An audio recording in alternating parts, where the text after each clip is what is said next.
Hello friends, आप लोग का एक बार फिर से स्वागत है हमारे टेक्नो लैब के इस चैनल पे। हम लोगों ने क्लास 10 के important topic current electricity start किया था, जिसमें से आज हम लोग इलेक्ट्रिक पोटेंशियल के बारे में पढ़ने वाले हैं। तो इलेक्ट्रिक पोटेंशियल होता क्या है? इलेक्ट्रिक पोटेंशियल जो होता है किसी एक पॉइंट के लिए डिफाइन होता है। इलेक्ट्रिक पोटेंशियल जो होता है एक पर्टिकुलर पॉइंट के लिए डिफाइन होता है, ठीक है। इसका बेसिकली डेफिनेशन होता है कि electrical potential at any point is defined as the amount of work done to bring a unit positive charge from infinity to that point।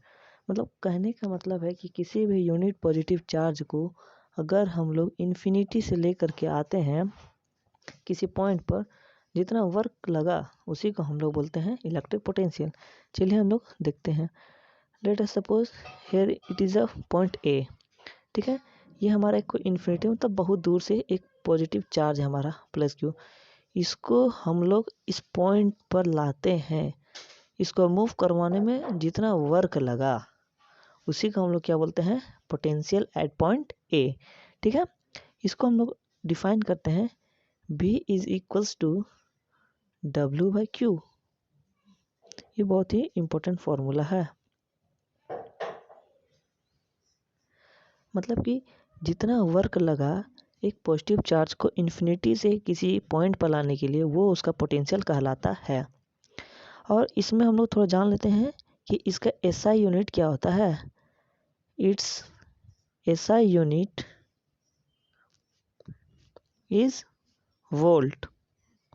और इसमें जो हम लोग लिखे थे V is equals to W by Q, V को हम लोग तो बोलते हैं वोल्टेज, मतलब इलेक्ट्रिक पोटेंशियल, ठीक है। वोल्टेज बोलिए या फिर इलेक्ट्रिक पोटेंशियल, बात सही है। W जो होता है वो हमारा होता है वर्क डन, और Q जो होता है वो चार्ज फ्लो, ठीक है। यहाँ से एक हम लोग नया फार्मूला भी बना सकते हैं। तो यहाँ पर हम लोग देखे थे V is equals to W by Q. इसका एक यूनिट हम बताएं वोल्ट, और दूसरा वर्डन का क्या होता है जूल, और इसका क्या होता है कूलम। तो इसको हम लोग लिख सकते हैं यूनिट जूल पर कूलम, ठीक है। अब हम लोग यहाँ से कुछ फॉर्मूले डिराइव करते हैं। इसका पहले हम बताए थे I is equals to Q by T. इससे हम यहाँ से हम लोग Q का वैल्यू निकालते हैं I इंटू टी। अब इसको यहाँ पर डाल देंगे तो V is equals to W upon में आई टी। एक शानदार सा फॉर्मूला ये भी डिराइव हो गया। इसका भी यूज करके न्यूमेरिकल्स बना सकते हैं। एक और मैंने बताया था Q is equals to plus minus N E, ठीक है। तो अब इसको यहाँ पुट कर दीजिए तो ये हो जाएगा Q W by N, V is equals to W by N E. यहाँ पर हम लोगों ने 3 अलग अलग फार्मूला देखे हैं। एग्जाम में क्वेश्चन कहीं से भी पूछ सकता है, इसलिए आपको सभी फार्मूला को रटना नहीं है, बस सिंपल समझ लेना है। सारा हम पहले यूज कर चुके हैं, बता चुके हैं आपको। इसका यूनिट होता है एक मिली वोल्ट होता है, जैसे हमने करंट में बताया था मिली एम्पियर और माइक्रो एम्पियर, उसी तरह मिली वोल्ट में 10 to the power minus 3 volt और माइक्रो में 10 to the power minus 6 volt. अच्छा, एक चीज़ और इसमें याद रखिएगा, ये जो होता है हमारा स्केलर क्वांटिटी। स्केलर क्वांटिटी कहने का मतलब है कि एक हमारा स्केलर होता है, एक वेक्टर होता है। स्केलर जो कि सिर्फ मैग्नीट्यूड का बताता है, उसको सिर्फ मैग्नीट्यूड की जरूरत पड़ती है, लेकिन जो वेक्टर होता है उसको मैग्नीट्यूड के साथ साथ डायरेक्शन भी चाहिए कि वो किस डायरेक्शन में लग रहा है, इसलिए ये स्केलर क्वांटिटी है, ठीक। बहुत सुंदर, शाबाश। तो हम लोग जानते हैं V is equals to W by Q. इसमें एग्जाम में डेफिनेशन पूछ देता है कि डिफाइन 1 वोल्ट, तो इसको 1 होने के लिए इसको 1 होना पड़ेगा और इसको 1 होना पड़ेगा, मतलब ये जूल हो गया और ये कूलम हो गया। तो आपको यहाँ से पता चला कि डेफिनेशन इसका क्या होने वाला है।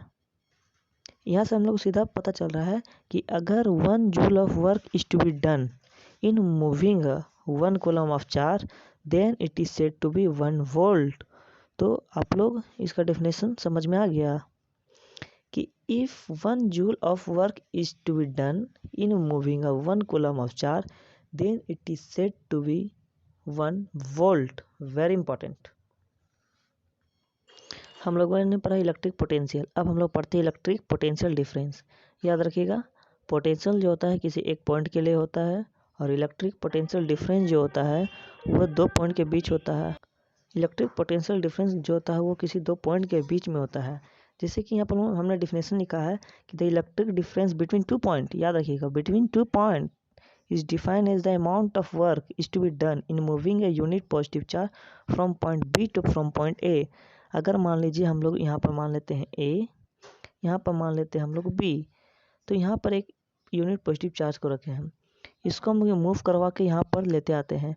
तो इसको यहाँ पर आने में जितना वर्क हुआ, जितना वर्क डन हुआ, उसी को तो हम लोग बोलते हैं potential difference. Let us suppose जो ए है इसका अपना पोटेंशियल होगा वी ए, इसका जो होगा वी बी होगा। तो जब भी हम लोग पोटेंशियल डिफरेंस लिखेंगे इसको हम लोग डिनोट करते हैं V A B, B B minus B A. इसको याद रखिएगा, कोई कोई बुक में जो होता है पोटेंशियल डिफरेंस को डेल्टा वी से भी डिनोट करता है, ठीक है। इसका पहले हम लोग एक फॉर्मूला देखे थे v equals to W by Q, चूँकि वहाँ पर पोटेंशियल था और यहाँ पर पोटेंशियल डिफरेंस है तो नो प्रॉब्लम, इसमें डेल्टा वी करके डब्ल्यू बाई क्यू एंड और सारा जो होगा वो एज यूजुअल हो जाएगा, ठीक है। तो आप लोग को पोटेंशियल डिफरेंस समझ में आ गया कि पोटेंशियल डिफरेंस किसी दो पॉइंट के बीच होता है। जैसे कि आप एक एग्जांपल ले लीजिए सेल का, बैटरी जो यूज करते हैं हम लोग, उसमें भी एक होता है पॉजिटिव टर्मिनल, इसको हम इसे डिनोट करते हैं। एक होता है पॉजिटिव टर्मिनल, एक होता है नेगेटिव टर्मिनल। दोनों में पोटेंशियल डिफरेंस हो रहा है ना, एक में ज़्यादा पोटेंशियल एक में कम पोटेंशियल। और याद रखिएगा कि करंट का फ्लो जो होता है वो हायर पोटेंशियल से लोअर पोटेंशियल होता है। करंट ही छोड़िए ना, किसी चीज़ का भी फ्लो जो होता है वो हायर से लोअर की तरफ होता है। जैसे कि आप एक टंकी में पानी भरा हुआ है, ठीक है, उसको रखिए, उसका लेवल थोड़ा ऊपर है, नीचे एक बाल्टी है, ठीक है, उसका लेवल थोड़ा नीचे है। तो अगर आप एक पाइप कनेक्ट कीजिएगा तो पानी किधर से बहेगा, बाल्टी से टंकी में जाएगा या फिर टंकी से बाल्टी में आएगा? जाहिर सी बात है टंकी से बाल्टी में आएगा। क्यों? क्योंकि वो हायर या लोअर है, तो हमेशा जो होता है फ्लो हायर टू लोअर होता है। वही बात हम लोग पोटेंशियल डिफरेंस में भी होता है कि पोटेंशियल डिफरेंस क्रिएट जो होता है बैटरी का बीच में और करंट बहता है वो हायर टू लोअर, पॉजिटिव से माइनस। ये हम लोग आगे भी डिस्कस करेंगे इसके बारे में। जैसे हम लोगों ने देखा था कि करंट को मेजर कर ले एक जो डिवाइस होता है, एक इंस्ट्रूमेंट होता है, उसको एमीटर बोलते हैं। उसी तरह पोटेंशियल डिफरेंस हम लोग जिस डिवाइस से मेजर करते हैं, जिस इंस्ट्रूमेंट से मेजर करते हैं, उसको हम लोग वोल्टमीटर कहते हैं। तो वोल्टमीटर पर थोड़ा सा लिख लेते हैं। It is used to measure potential difference, potential difference या फिर वोल्टेज बात सेम ही है, ठीक है। It is used to measure the potential difference across conductor, ठीक है। हम बताए थे कि जो एमीटर होता है वो कैसे कनेक्ट होता है, सीरीज में या पैरेलल में, वो सीरीज पैरेलल हम बताएंगे आगे, ठीक है। वोल्टमीटर जो होता है इसको याद कीजिएगा, एग्जाम में पूछ देता है। It is always connected in parallel, ठीक है, बहुत सुंदर। और जो दूसरा बात होगा कि वोल्टमीटर का रेजिस्टेंस हाई होता है या लो होता है। एमीटर में हमने बताया था कि उसका रेजिस्टेंस लो होता है और आइडियल एमीटर का रेजिस्टेंस 0 हो जाता है। उसी तरह वोल्टमीटर का जो होता है रेजिस्टेंस बहुत ही ज़्यादा होता है और आइडियल वोल्टमीटर का जो रेजिस्टेंस होता है वो इनफाइनाइट हो जाता है, बहुत ज़्यादा। अगर एग्जाम में पूछ देगा what is the difference between voltmeter and ammeter, तो आप लोग आराम से कर सकते हैं। It has very high resistance, ठीक। और जब आइडियल की बात करेंगे हम लोग, तो ideal voltmeter has infinite resistance. ये हम बताएंगे क्यों पैरेलल में होता है, क्यों सीरीज में होता है, ये आगे डिस्कस होगा। इनफाइनाइट रेजिस्टेंस, ठीक है। इसका सिंबल सेम एज यूजुअल, ये प्लस और ये माइनस। तो आपको एग्जाम में डिफरेंस बिटवीन करने आ जाएगा वोल्टमीटर और एमीटर में, तब आप लोग आराम से कर सकते हैं। वोल्टमीटर में पहला पॉइंट हो जाएगा it is use to measure the potential difference across conductor, और उसमें हो जाएगा it is use to measure the current, ठीक। और जो वोल्टमीटर होता है it is connected in parallel, और एमीटर जो होता है it is connected in series.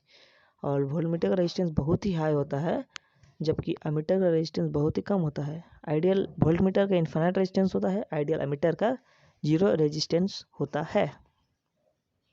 इसमें जो होता है कुछ कुछ छोटा छोटा क्वेश्चन करता है। वैसे क्वेश्चन हम ख़त्म होने के बाद टॉपिक सिर्फ क्वेश्चन का एक अलग ही वीडियो बना दूंगा, ठीक है। ऐसे जनरली इसमें क्वेश्चन क्या आएगा कि आपको दे देगा कि वर्क डन दे देगा, चार्ज दे देगा। अब बोलेगा फाइंड द पोटेंशियल डिफरेंस, नहीं अगर करेगा तो वैसे फिर आपको करंट दे देगा, टाइम दे देगा, फिर बोलेगा पोटेंशियल डिफरेंस फाइंड कीजिए, तो भी आप कर सकते हैं।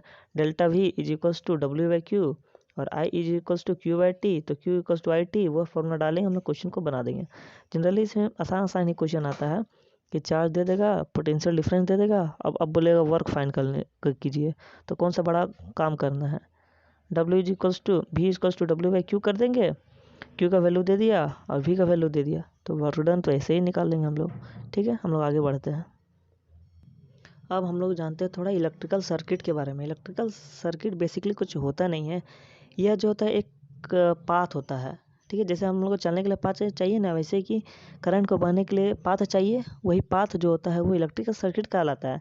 जनरली जो होता है इलेक्ट्रिकल सर्किट वो क्लोज्ड कंडक्टिंग पाथ होता है, उसमें एक सोर्स ऑफ एनर्जी लगा हुआ रहता है, मतलब कि जो एनर्जी प्रोवाइड करेगा that is the basically cell battery रहता है, और जो बैटरी एनर्जी प्रोवाइड करेगा उसका यूटिलाइज करने वाला कोई चाहिए ना, तो उसके लिए हम लोग लोड लगा देते हैं। लोड बेसिकली बोले तो बल्ब, वो आपको आगे समझ में आएगा।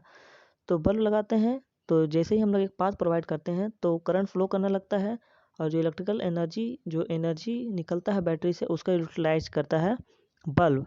This is called the electrical circuit. Basically it is a close conducting path in which a source of energy is connected and a load element is connected for utilizing that energy that is the produced by the battery. ठीक है, समझ में आ गया। हम लोग इसका definition देख लेते हैं।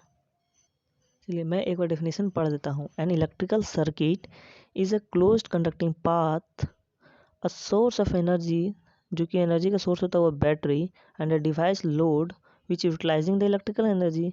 बस सिंपल है। और इलेक्ट्रिकल सर्किट जो होता है वो दो तरीके का होता है, एक ओपन सर्किट, एक क्लोज सर्किट। ओपन मतलब जहाँ करंट फ्लो नहीं करेगा, और क्लोज सर्किट मतलब जहाँ करंट फ्लो करेगा। जैसे कि हम लोग एग्जांपल देखते हैं, ये है हम लोग को यहाँ एक बल्ब लगा दिया। ठीक है, यहाँ हम लोग एक स्विच डाल दिए, हम एमीटर वो सब नहीं लगा रहे, सिंपल सर्किट बना रहे हैं। और यहाँ एक हम लोग जो सोर्स होता है वो सोर्स ऑफ एनर्जी लगा देते हैं, यह होता है प्लस, बड़ा डंडा प्लस, ये होता है माइनस। ठीक है, ये हो गया बल्ब, ये हो गया स्विच एस। देखिए initially when the switch is open it is treated as open circuit. ठीक है, समझ में आ गया, क्योंकि यहाँ से जाएगा करंट, जाएगा, देखिएगा रास्ता खुला हुआ है तो करंट तो बहेगा नहीं, तो this is called open circuit. और जब हम लोग इस स्विच को क्लोज्ड कर दिए, ठीक है, तब तो इस करंट यहाँ से बहेगा, इसको एक पाथ मिल गया। पाथ मिलने का मतलब है कि करंट बहने लगा, तो इसको हम लोग बोलते हैं क्लोज्ड सर्किट। ये जो होता है बैटरी, ये दे रहा है एनर्जी, और ये जो होते हैं एनर्जी को कंज्यूम करता है, तब ये बल्ब ग्लो करता है। और हम लोग पाथ प्रोवाइड कर दिए, तब ये कहला गया इलेक्ट्रिकल सर्किट। ठीक है, हम लोग तो जानते हैं सर्किट डायग्राम। सर्किट डायग्राम क्या होता है? सर्किट डायग्राम जो होता है, a circuit diagram showing the arrangement of the various component in an electric circuit with the help of the symbol is known as the circuit diagram। मतलब कि circuit diagram होता है क्या है कि इलेक्ट्रिकल सर्किट में डिफरेंट डिफरेंट कंपोनेंट्स हम लोग लगाते हैं, उसका सिंबल से डिनोट करते हैं, तो उसी को पूरा, उस अरेंजमेंट को पूरा को हम लोग बोलते हैं सर्किट डायग्राम। तो हम लोग कुछ जानते हैं कि एलिमेंट और उसके सिंबल, ये भी बहुत इंपॉर्टेंट है, एग्जाम में, बोर्ड एग्जाम में पूछ सकता है। तो अब हम लोग उसके देखते हैं कुछ सर्किट एलिमेंट और उसके सिंबल। देखिए यहाँ पर हम लोग कुछ कंपोनेंट और उसके सिंबल लिखे हैं। पहला जो होता है सेल का हम बताए थे, एक बड़ा डंडा एक छोटा डंडा प्लस माइनस। बैटरी जो होता है जनरली कॉम्बिनेशन ऑफ सेल, इसलिए हम लोग इसको कंबाइन कर दिए। प्लग की ओपन का होता है इस सिंबल, और क्लोज करना तो एक बिंदु दे देंगे। और स्विच, ओपन स्विच में होता है स्विच को खोल देंगे, और क्लोज स्विच में ऐसा सिंबल होता है। इलेक्ट्रिक बल्ब का तो आपको पता ही होगा, फिक्स्ड रेजिस्टेंस और वेरिएबल रेजिस्टेंस जो हम लोग आगे देखेंगे। ठीक है, तो रेजिस्टेंस का सिंबल कुछ ऐसा होता है जनरली। फिक्स्ड मतलब इस, जहाँ भी इस सिंबल देखेंगे इसका मतलब कि इस रेजिस्टेंस का वैल्यू फिक्स्ड है, वो चेंज नहीं करेगा। और वेरिएबल रेजिस्टेंस मतलब इसका रेजिस्टेंस का वैल्यू चेंज करेगा। जैसे कि हम लोग मैथ्स में देखते हैं कि 2 3 4 दैट इज द कांस्टेंट, अगर वही एक्स वाई आ जाएगा तो मतलब उसका वैल्यू चेंज हो सकता है। उसी तरह यहाँ पर फिक्स्ड रहेगा वैल्यू, और यहाँ पर वेरिएबल रेजिस्टेंस का वैल्यू चेंज कर सकता है। रियोस्टेट जनरली होता है, ये रेजिस्टेंस को एडजस्ट करने में काम आता है, उसको बढ़ाने में, उसको घटाने में, जैसा हम लोग को ज़रूरत होता है। जनरली हम लोग एक्सपेरिमेंट लैब में देखते हैं इसको, रियोस्टेट को। और एमीटर को तो हम बताए ही थे, ए से करते हैं वोल्टमीटर, और गैल्वेनोमीटर में जो ये सिंबल है तीर जैसा, इसको हम बोलते ये डिफ्लेक्शन दिखाने में काम आता है। इसे गैल्वेनोमीटर यहाँ रहता है 0, इधर ऐसे मूव करता है और ये ऐसे मूव करता है, दोनों साइड ऐसे और ऐसे डिफ्लेक्शन दिखाता है, ये होता है गैल्वेनोमीटर। ठीक है, और कुछ शायद इतना काफ़ी है क्लास 10 के लिए। 2 चीज़ छूट गया था हमारा, एक होता है वायर क्रॉसिंग विदाउट जॉइनिंग। देखते हैं कि हम लोग सर्किट बनाते हैं तो एक तार के ऊपर से दूसरा तार पार करते हैं तो उसको हम ऐसे डिनोट करते हैं। ये तार हो गया, इसको ऐसे करके इसको क्रॉस करने में दिखाते हैं कि ऐसे क्रॉस करने के लिए हम यूज करेंगे, इसको याद रखिए सिंपल। एक दूसरा होता है जॉइंट वायर, तो इसमें बेसिकली कुछ होता नहीं है, तो ये गया ऐसे और ये गया ऐसे, यहाँ जॉइंट होगा, बस कुछ नहीं है, डाल दीजिए जॉइंट, हो गया, कहानी ख़त्म। यहाँ तक देख लीजिए। ठीक है, तो आप लोग को पसंद आएगा ये वीडियो। अगर आप चाहते हैं कि मैं इसी तरह किसी और टॉपिक बनाएं तो आप लोग कमेंट बॉक्स में कमेंट कीजिए, और अगर आप लोगों को इस वीडियो का नोट्स चाहिए तो डिस्क्रिप्शन बॉक्स में हमारे टेलीग्राम चैनल का लिंक है, उस पर ज्वाइन कीजिए। उस पर सारा नोट्स अवेलेबल है, जो लेक्चर होते जाएगा उसका नोट्स अवेलेबल है। चलिए, थैंक यू। अब हम लोग नेक्स्ट वीडियो में देखते हैं आगे।